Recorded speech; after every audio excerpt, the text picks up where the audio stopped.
नमस्कार. 11:30च्या बातमीपत्रामध्ये मी ज्योती आंबेकर आपलं स्वागत करते. सुरुवातीला एक नजर ठळक बातम्यांवर. पंतप्रधान गरीब कल्याण योजनेअंतर्गत रक्कम भरण्यासाठी बाद चलनी नोटा 30 डिसेंबरपर्यंत वापरण्यास केंद्र सरकारची परवानगी. काळ्या पैशाच्या विरोधात कारवाई तीव्र, देशभरात विविध ठिकाणी छापे.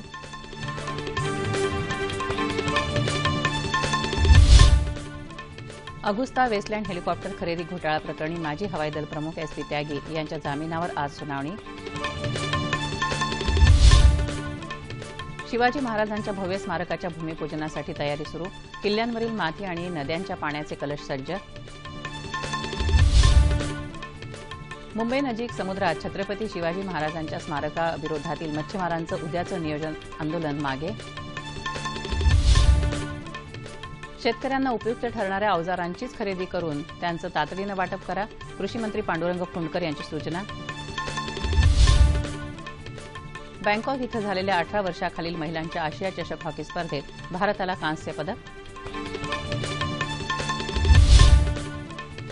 आणि डेव्हिस चषक टेनिस स्पर्धेसाठी संघाच्या न खेळणाऱ्या कर्णधारपदी महेश भूपतीची निवड. न्यूझीलंड विरुद्ध रोहन बोपण्णाला संघात स्थान नाही.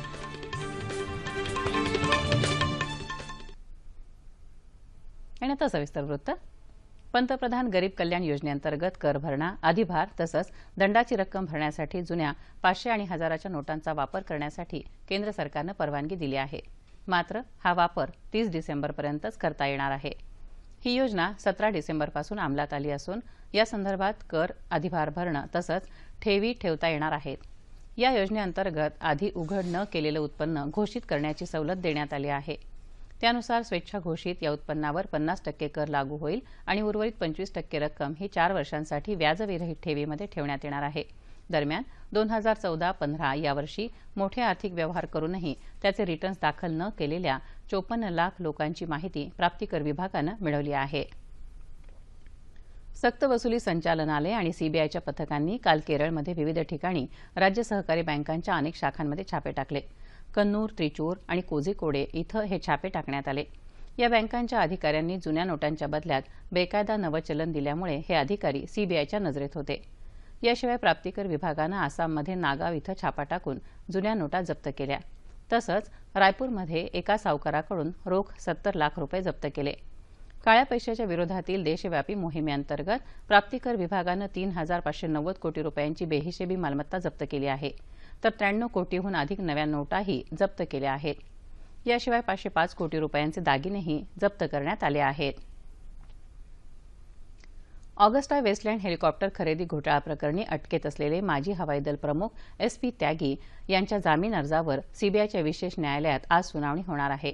या प्रकरणी त्यागी यांनी त्यांच्याजवळील मालमत्ता, विदेश दौरे अशी सर्व माहिती सीबीआयला दिली आहे. याआधी त्यागी यांनी सादर केलेल्या दस्तऐवजांचा अभ्यास करून निर्णयापर्यंत पोहोचण्यासाठी वेळ लागेल असं सांगत सीबीआयनं त्यांच्या जामिनाला विरोध केला आहे. कागदपत्रांचा अभ्यास करण्यासाठी सीबीआयनं आजपर्यंतची मुदत मागितली होती.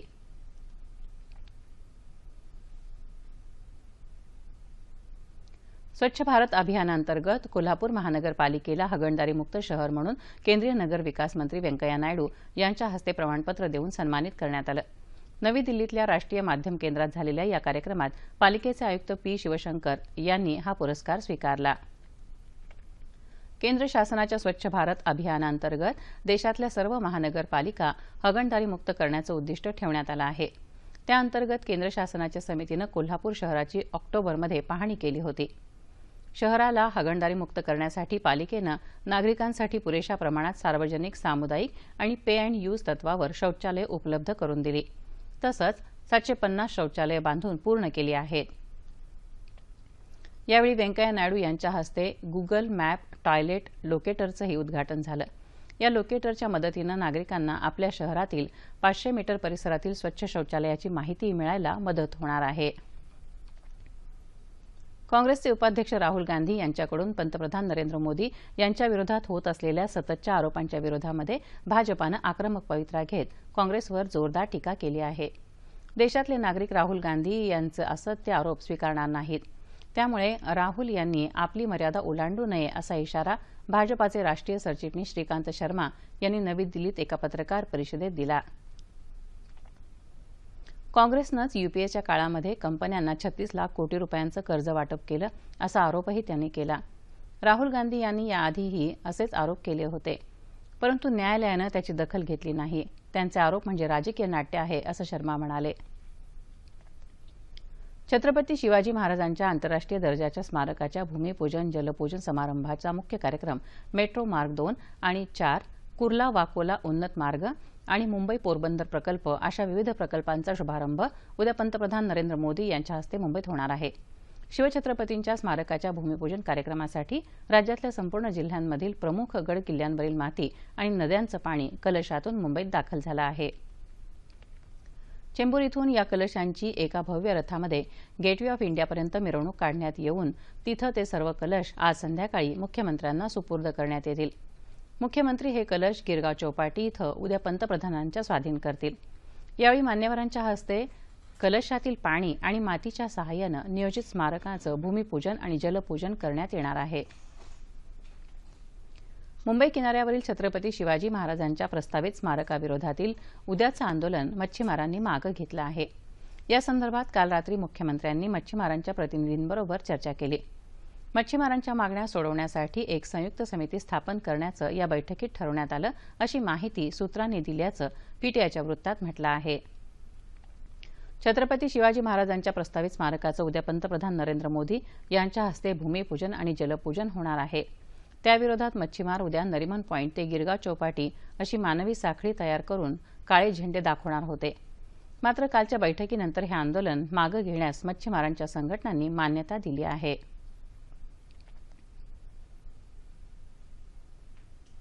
राज्यातील आश्रमशाळांमधील विद्यार्थ्यांचे मृत्यू रोखण्यासाठी आदिवासी विकास विभागानं केलेल्या उपाययोजनांचा राज्यपाल चे विद्यासागर राव यांनी मुंबईत राजभवन इथं एका उच्चस्तरीय बैठकीमध्ये आढावा घेतला. या बैठकीला आदिवासी विकास मंत्री विष्णू सावरा तसंच विविध विभागांचे वरिष्ठ अधिकारी उपस्थित होते. आश्रमशाळेतील मुलांचं रात्रीचं जेवण आणि सकाळच्या न्याहारीमधील कालावधी कमी करण्यासंदर्भात साळुंके समितीच्या शिफारशीबाबत शासनाच्या वतीनं आदिवासी आयुक्तांना सूचना देण्यात आल्या. तसंच विद्यार्थ्यांमध्ये सुरक्षेबाबत आत्मविश्वास निर्माण करण्याबाबत सर्व आश्रमशाळांमध्ये महिला अधिकाऱ्यांच्या पथकानं प्रत्यक्ष भेट देऊन पाहणी केली असून यासंदर्भात स्थायी व्यवस्था निर्माण करण्यात येणार असल्याची माहिती राज्यपालांना यावेळी देण्यात आली. पुढील वर्षासाठी अवजारांची यादी करताना शेतकऱ्यांना उपयुक्त ठरणाऱ्या अवजारांचा त्यात समावेश करावा, नाहीतर यादीला मान्यता देणार नाही, असं राज्याचे कृषीमंत्री पांडुरंग फुंडकर यांनी स्पष्ट केलं आहे. मुंबईत सह्याद्री अतिथीगृहामध्ये महाराष्ट्र कृषी उद्योग विकास महामंडळाच्या संचालक मंडळाची बैठक झाली. त्यावेळी फुंडकर बोलत होते. काही जिल्ह्यांमध्ये शेती अवजारांचं वाटप शेतकऱ्यांना न झाल्यास ती नुसतीच पडून आहेत, असं ते म्हणाले. ही अतिशय गंभीर बाब असून या अवजारांचं तातडीनं वाटप व्हायला हवं. तसंच शेतकऱ्यांच्या उपयोगाची अवजारं खरेदी करून आणि त्यांची गुणवत्ता तपासून तातडीनं त्यांचं वाटप करावं, अशी सूचना त्यांनी केली. राज्यातल्या नोगा या नावाजलेल्या फळ प्रक्रिया ब्रँडचं उत्पादन वाढवून तो अधिक दर्जेदार करावा, असंही फुंडकर यांनी सांगितलं. इचलकरंजी इथल्या यंत्रमाग व्यवसायाकडे शासनाचं लक्ष वेधण्यासाठी स्वाभिमानी कारखानदार संघटनेच्या वतीनं संतोष उर्फ बाळ महाराज उपोषणाला बसले आहेत. आर्थिक मंदीच्या खाईत सापडलेल्या वस्त्रोद्योगाला ऊर्जितावस्था मिळावी यासाठी या संघटनेनं लढा जगण्यासाठीचा हे आंदोलन सुरू केलं आहे. गेल्या 2.5 वर्षापासून इचलकरंजीसह आसपासच्या गावातले सर्व यंत्रमाग बंद पडले आहेत. त्यामुळे कोट्यवधींचे व्यवहार ठप्प झाले असल्याचं संघटनेच्या कार्यकर्त्यांनी सांगितलं. या आंदोलनाला विविध स्तरावरील पक्षांनी पाठिंबा दिला आहे. यंत्रमाग व्यावसायिकांना सवलतीच्या दरात वीज मिळावी, व्याजात सबसिडी मिळावी, सूत दर स्थिर ठेवावा, अशा विविध मागण्या कारखानदारांनी केल्या आहेत. धुळे जिल्ह्यात शिरपूर शहरामध्ये कायदा आणि सुव्यवस्था ढासळल्याच्या निषेधार्थ काँग्रेसचे आमदार अमरीश पटेल यांच्या नेतृत्वाखाली मूक मोर्चा काढण्यात आला. आमदार काशीराम पावरा, नगराध्यक्षा जयश्रीबेन पटेल या मोर्चामध्ये सहभागी झाले होते. प्रांताधिकारी नितीन गावंडे यांना मोर्चेकऱ्यांनी निवेदन दिलं. शिरपूरमध्ये वाढलेल्या अवैध धंद्यावर कडक कारवाई न झाल्यास आंदोलन अधिक तीव्र करण्याचा इशारा अमरीश पटेल यांनी यावेळी दिला. या मूक मोर्चाला पाठिंबा म्हणून काल शिरपूरमध्ये बंद पाळण्यात आला.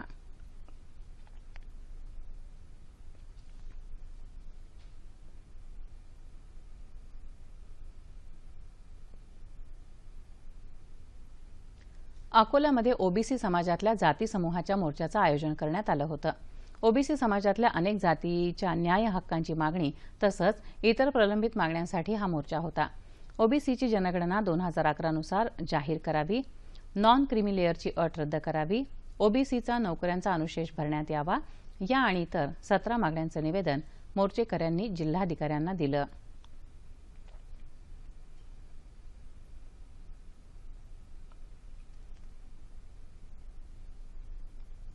रोकडरहित व्यवहारांना चालना देण्यासाठी क्रेडिट कार्ड अथवा डेबिट कार्ड किंवा इतर इलेक्ट्रॉनिक माध्यमांद्वारे होणाऱ्या व्यवहारांना केंद्र सरकारकडून अग्रक्रम देण्यात आला असून अनेक सवलतीही जाहीर करण्यात आल्या आहेत. कोकण रेल्वेनंही तिकीट विक्रीसाठी रोकडरहित व्यवस्था स्वीकारली असून पहिल्या टप्प्यामध्ये 13 स्थानकांवर पॉइंट ऑफ सेल यंत्र बसवली आहेत. यामुळे क्रेडिट अथवा डेबिट कार्डच्या माध्यमातून तिकिटाची रक्कम प्रवाशांना अदा करता येईल. खेड, चिपळूण, रत्नागिरी, कणकवली, कुडाळ, सावंतवाडी या प्रमुख स्थानकांसह 13 स्थानकांवर ही व्यवस्था सुरू झाल्यामुळे प्रवाशांकडून समाधान व्यक्त होत आहे.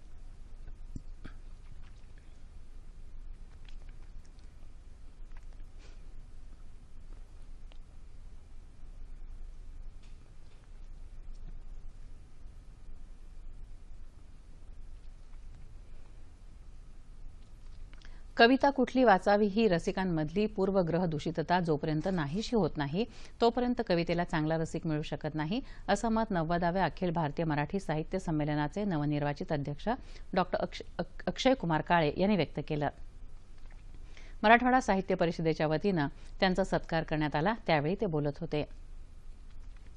या सत्कार समारंभाला प्राचार्य कौतिकराव ठाले पाटील, डॉ. महेश खरात, दादा गोरे, रंगनाथ काळे आणि डॉ. कल्पना काळे उपस्थित होते. आपल्या भाषणात उपस्थितांनी काळे यांच्या साहित्यावर भाष्य केलं.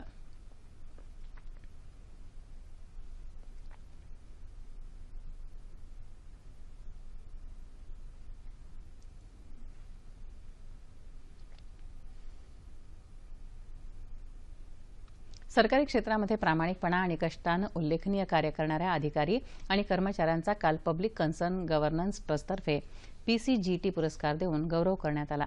विविध सरकारी कार्यालयांमधील कार्यक्षमता आधुनिक तंत्रज्ञान आत्मसात केल्यामुळे वाढली आहे.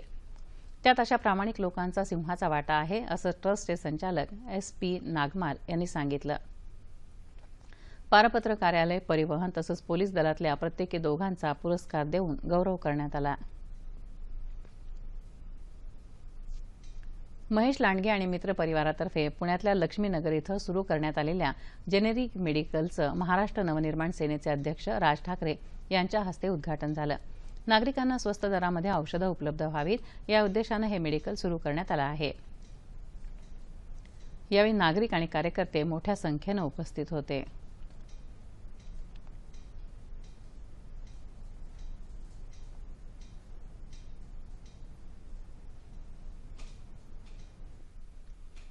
आता सह्याद्री वाहिनीच्या वृत्त विभागासाठी स्ट्रिंगर्सची नियुक्ती करण्याबाबत माहिती जाणून घेऊया.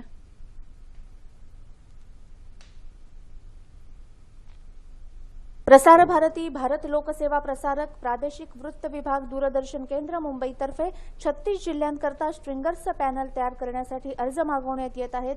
अर्ज पाठवण्याची मुदत वाढवण्यात आली असून 20 जानेवारी 2017 पर्यंत सायंकाळी 5 वाजेपर्यंत अर्ज प्रादेशिक वृत्त विभाग दूरदर्शन केंद्र PB मार्ग वरळी मुंबई 30 या पत्त्यावर पाठवावेत. अर्ज आणि अधिक माहिती www.ddkmumbai.org या संकेतस्थळावर उपलब्ध.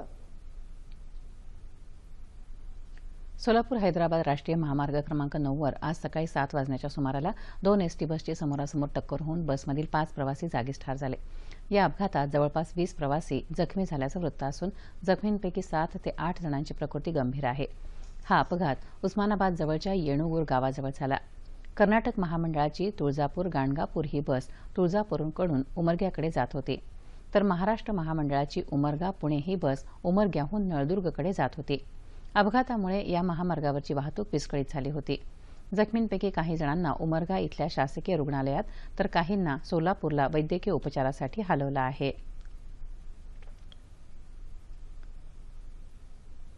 थायलंडमध्ये बँकॉक इथं झालेल्या 18 वर्षाखालील महिलांच्या आशिया चषक हॉकी स्पर्धेत भारतानं कांस्य पदक पटकावलं आहे. कांस्य पदकाच्या सामन्यात त्याने दक्षिण कोरियाला 3-0 असं नमवलं. रितूनं 45व्या मिनिटाला आघाडी मिळवून दिल्यानंतर संगीता कुमारीनं 2 गोल केले. या यशाबद्दल हॉकी इंडियानं संघातल्या प्रत्येक खेळाडूला 1 लाख रुपये तर सहाय्यक कर्मचारी वर्गाला प्रत्येकी 50,000 रुपयांचं पारितोषिक जाहीर केलं आहे. डेव्हिस चषक टेनिस स्पर्धेसाठी भारतीय संघाचा न खेळणारा कर्णधार म्हणून महेश भूपतीची निवड झाली आहे. न्यूझीलंड विरुद्ध येत्या फेब्रुवारीमध्ये 3 ते 5 दरम्यान होणाऱ्या डेव्हिस चषकाच्या सामन्यानंतर भूपती कर्णधार पदाची धुरा सांभाळणार आहे. या सामन्यापर्यंत आनंद अमृतराज कर्णधारपदी कायम राहणार असून हा त्यांचा शेवटचा सामना असेल. आशिया ओशिनिया विभाग गट क्रमांक 1चा हा सामना पुण्यात होणार आहे. या सामन्यासाठीच्या संघातून रोहन बोपण्णाला वगळण्यात आलं आहे. रोहनच्या जागी साकेत मायनीनी लिएंडर पेसला दुहेरीतला साथीदार असेल. युकी भांबरी, राजकुमार रामनाथन हे अन्य 2 खेळाडू संघात असतील. प्रज्नेश गुणेश्वरन 5वा खेळाडू असेल. ठळक बातम्या पुन्हा एकदा. पंतप्रधान गरीब कल्याण योजनेअंतर्गत रक्कम भरण्यासाठी बाद चलनी नोटा 30 डिसेंबरपर्यंत वापरण्यास केंद्र सरकारची परवानगी.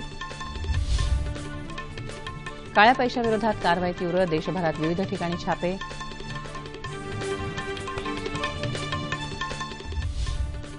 अगुस्ता वेस्टलँड हेलिकॉप्टर खरेदी घोटाळा प्रकरणी माजी हवाई दल प्रमुख SP त्यागी यांच्या जामिनावर आज सुनावणी.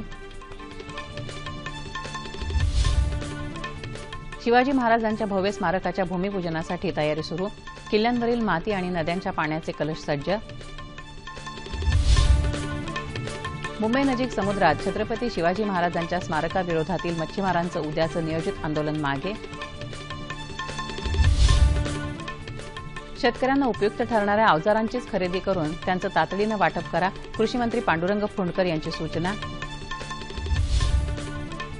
बँकॉक इथं झालेल्या 18 वर्षाखालील महिलांच्या आशिया चषक हॉकी स्पर्धेत भारताला कांस्य पदक. आणि डेव्हिस चषक टेनिस स्पर्धेसाठी संघाच्या न खेळणाऱ्या कर्णधारपदी महेश भूपतीची निवड. न्यूझीलंड विरुद्ध रोहन बोपण्णाला संघात स्थान नाही.